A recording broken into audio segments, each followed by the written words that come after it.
I'm Yasmine. And I'm Jasmine. And we're back. So today's video is going to cover something on a more serious note than usual, I guess. I kind of want to start talking about how, as a Nepalese American or an immigrant, how it's kind of like to be structured in an American environment. Yeah.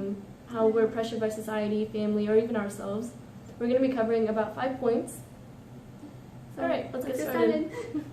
So first point is something I think most people can relate. It's about how the South Asian culture, the Nepali culture, really puts pressure on their children from a very young age towards certain careers. So from a very young age, even in Dasha, I'm sure a lot of you guys have heard, when parents are putting the tika on, they're like, oh, become a doctor, become an engineer, or a lawyer. Those pressure built from childhood. Yeah, and it's just like you're growing up in that environment where they're constantly telling you, well, as you grow up, you start to believe it too. You start to believe that, I have to do this for my family. And we need to allow kids to explore. Everyone here is different. Everyone comes to the earth. We're all different. We have something special to offer to everyone, to this world. And if you're just, blessing all South Asian families to become a doctor, become an engineer, a lawyer, what's gonna happen? It may sound like a sort of motivation for other people, because a lot of people feel like they don't have a sense of direction, or their parents didn't enforce anything. So it sounds like more of a motivation, but when you're actually in the spot of kind of having that pressure on top of you, it's good to push, but there is a fine line, and I think let your child explore, let your child choose what he wants. And point 2. All right. So the second point I kind of want to explore about is being not too sheltered, but keeping your kids in a very sheltered environment where it's almost unhealthy.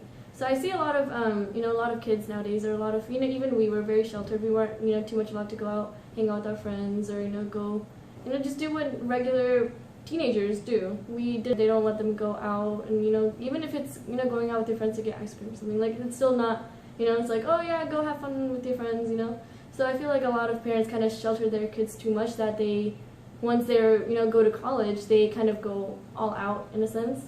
Or, they're kind of lost or confused, and like, oh, I haven't gotten a chance to do this, so let me go try this, try that, try this. So I think that can kind of, get us a little bit confused on how we want to lead our social life.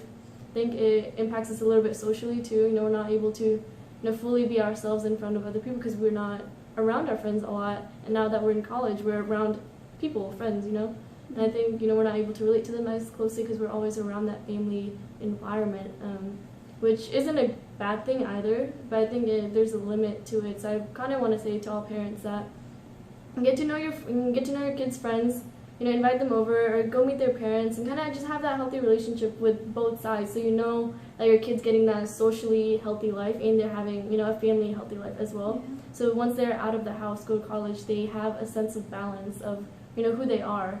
So I think that's kind of another important factor too. I want to say to us kids too, we sometimes most of us are like, oh, I can't wait to leave the house, or I can't wait to go to college. Instead of doing that, just kind of try to explain to your parents too. I know most parents aren't too accepting of that fact, but I feel like if you kind of put yourself out there, let your parents know what you're feeling, I feel like most parents would be willing to listen, if anything.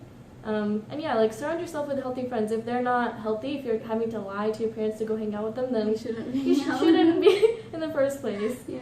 So it kind of works on both sides with the kid and the parent. Your friends are a reflection of who you are. So. Yeah. So final point that we want to cover together is about the social circumstances within the community, South Asian, Nepali, Indian community. I think there's more criticizing than there is praising. Yeah. And then there is uplift. Praise about people, but at least uplift other people. Don't put other people down. Yeah. It's different when it's family to family, sisters. Yeah. So oh, you look kind of, I don't know. But it gets to our heads. It really kind of plants it in our head that we have to be a certain way. We have to be fair. We have to be thin, or we have to not completely show off our body, or be comfortable with who we are. And you can say it in a funny way, but it really gets to that's bad. That's very bad. You're teaching your kids that too, and that's just that's something that needs to change for sure. Yeah. And another kind of point on that same line is most parents are, when another kid is doing something, they talk bad about that. But when their kid is doing the same thing, they're kind of blinded by that because you know, You're blind to your own. You're blind to your own, Yeah. which is definitely not, you know, definitely not good. Yeah. And it's a point that needs to be, you know, taken. Yeah. I think if anything, you should be trying to help everyone you get. You know, trying to like uplift anyone that you can. Yeah. Just. Or even, you know, when it comes to girls who aren't, like, who are older and aren't married, most people want to say, you know, like, oh, she's, you know, probably not good enough, or probably not, you know, can't find a guy, or, and it's always that, like, you have to be... Pressure! Seriously, like, we grow up, the first dasha, not even, you're probably 2 years old, and your dasha tika is, oh, I hope you, Ashirvad tha, tere bhagya, you know, do this, that, you know, this, that, I mean, it's just... And it's then healthy to a point because it motivates you. It doesn't end there though. It doesn't end there. Yeah. Like you grow up, you start middle school. I was always a rebel. Everyone, we have like 30 cousins that are like, oh, be a doctor, be a doctor, be a doctor. I'm like, I'm gonna be a cunt doctor. And I didn't know what that was as a kid. But you know, as a joke, it's fine. But like, it really kind of like, you grow into that pressure, and it just kind of builds up. And that's the thing. It doesn't end there. It continues you throughout your life. Like it doesn't even stop at education. It doesn't even stop at like at getting a good career. It doesn't stop at all. Like you have to get married at a certain age. You have to have kids at a certain age. And if you don't get paid enough, it's not enough pay. Yeah. You know. And if you don't live in a nice house, they're like, oh, you know, what kind of house is she? Or if you know we're just kind of going out, it's like, oh, they're going out too much, or they're too revealing. Yeah, don't just be nice. Like we're all, you know, of the same. Like we're all humans. Like we all struggle. We all struggle.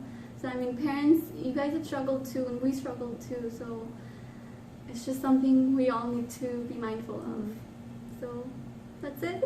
Thanks for watching. Bye.